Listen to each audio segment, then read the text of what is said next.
Ulangan pasal 29. Perjanjian dengan Allah diperbaharui. Inilah perkataan perjanjian yang diikat Musa dengan orang Israel di tanah Moab, sesuai dengan perintah Tuhan. Selain perjanjian yang telah diikatnya dengan mereka di Gunung Horeb, Musa memanggil seluruh orang Israel berkumpul, lalu berkata kepada mereka, "Sudah kamu lihat segala yang dilakukan Tuhan di tanah Mesir, di depan matamu terhadap Firaun, dan terhadap semua pegawainya, dan terhadap seluruh negerinya. Coba-cobaan yang besar yang telah dilihat oleh matamu sendiri, tanda-tanda dan mukjizat-mukjizat yang besar itu. Tetapi sampai sekarang ini, Tuhan tidak memberi kamu akal budi untuk mengerti, atau mata untuk melihat, atau telinga untuk mendengar. 40 tahun lamanya, aku memimpin kamu berjalan melalui padang gurun. Pakaianmu tidak menjadi rusak di tubuhmu, dan kasutmu tidak menjadi rusak di kakimu. Roti tidak kamu makan, anggur atau minuman yang memabukkan tidak kamu minum, supaya kamu tahu bahwa Akulah Tuhan Allahmu. Ketika kamu sudah sampai ke tempat ini, maka keluarlah Sihon, Raja Hesibon, dan Og, Raja Basan, mendatangi kita untuk berperang, dan kita memukul mereka kalah, merebut negeri mereka, dan memberikannya kepada orang Ruben, kepada orang Gad, dan kepada suku Manasye yang setengah itu menjadi milik pusaka mereka. Sebab itu lakukanlah perkataan perjanjian ini dengan setia, supaya kamu beruntung dalam segala yang kamu lakukan. Kamu sekalian pada hari ini berdiri di hadapan Tuhan Allahmu, para kepala sukumu, para tua-tuamu, dan para pengatur pasukanmu, semua laki-laki Israel, anak-anakmu, perempuan-perempuanmu, dan orang-orang asing dalam perkemahanmu. Bahkan tukang-tukang belah kayu dan tukang-tukang timba air di antaramu, untuk masuk ke dalam perjanjian Tuhan Allahmu, yakni sumpah janjinya yang diikat Tuhan Allahmu dengan engkau pada hari ini, supaya ia mengangkat engkau sebagai umatnya pada hari ini, dan supaya ia menjadi Allahmu, seperti yang difirmankannya kepadamu, dan seperti yang dijanjikannya dengan sumpah kepada nenek moyangmu, yakni kepada Abraham, Ishak, dan Yakub.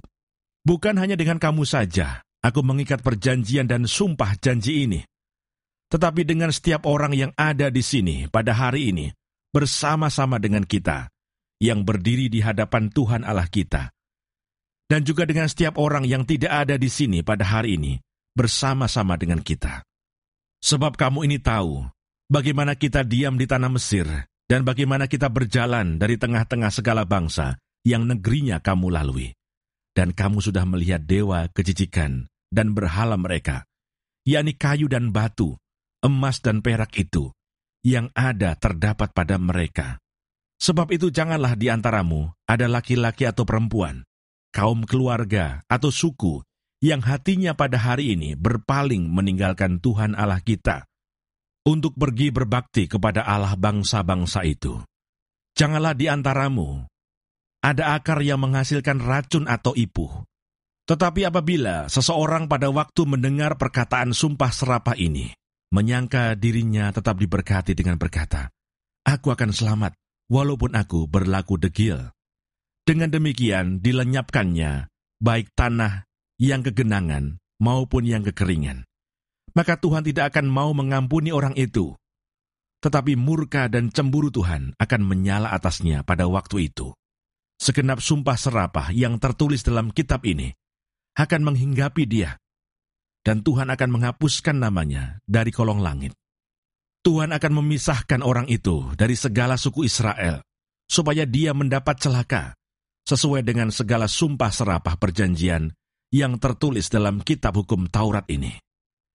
Maka keturunan yang akan datang, yakni anak-anakmu yang bangkit sesudah kamu, dan orang asing yang datang dari negeri jauh akan berkata, apabila mereka melihat hajaran dan penyakit yang dijatuhkan Tuhan ke negeri itu, seluruh tanahnya yang telah hangus oleh belerang dan garam, yang tidak ditaburi, tidak menumbuhkan apa-apa, dan tidak ada tumbuh-tumbuhan apapun yang timbul daripadanya.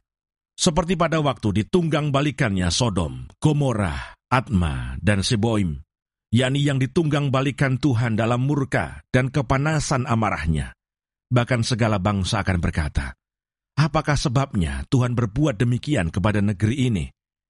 Apakah artinya murka yang hebat bernyala-nyala ini?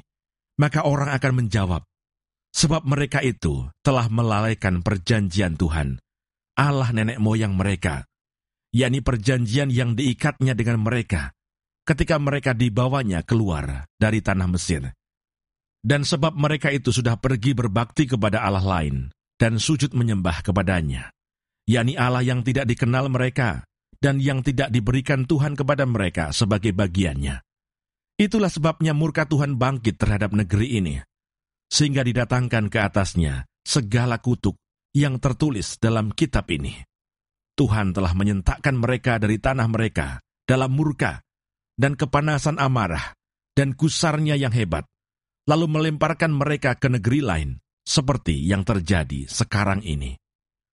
Hal-hal yang tersembunyi ialah bagi Tuhan, Allah kita, tetapi hal-hal yang dinyatakan ialah bagi kita, dan bagi anak-anak kita sampai selama-lamanya, supaya kita melakukan segala perkataan hukum Taurat ini.